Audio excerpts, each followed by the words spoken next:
8 bilhões de reais. Era rico ou não era? O bilionário rei Davi. Mas ele viu e foi cantado o Salmo 139. Muito lindo. Eu tenho ele na voz de Marco Aurélio. Muito lindo. Davi começa a entender, querer entender as coisas de Deus. Quando chega lá pelo meio do salmo, ele vê que não vai conseguir, e aí começa a dizer: ó Senhor, quando eu ainda estava informe nas entranhas de minha mãe, quando eu ainda estava sendo entristecido dia a dia, o Senhor já me conhecia, e todas estas coisas foram escritas, e os sendo escritas no teu livro. Todas as coisas iam sendo escritas no livro de Deus. Esse é o Deus que nós servimos. Esse é o Deus poderoso. Ele não mudou. Ele vive e reina para sempre. Ele é o mesmo ontem e hoje será eternamente.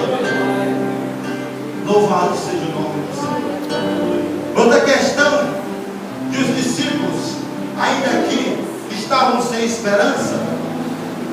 E o apóstolo Paulo diz, em 2 Coríntios 1:8, nós sofremos tribulação na Ásia, mais do que podíamos suportar. Até da vida nós desesperamos. Mas, em nós mesmos, nós tínhamos a sentença de morte. Mas o Senhor, que vivifica os mortos, Ele nos livrou e nos livrará ainda. Em quem nós temos a confiança? A sua confiança está em quê?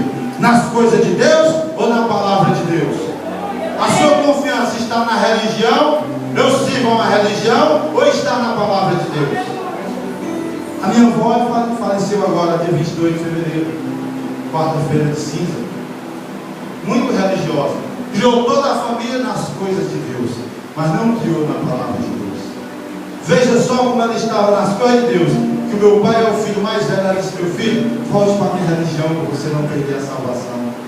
É coisa de Deus, ela sabia das coisas de Deus, mas não da palavra de Deus. E o meu pai disse: minha mãe, conhecendo Deus que eu conheço, agora eu não volto mais não, porque eu sei quem tem o filho. Aleluia.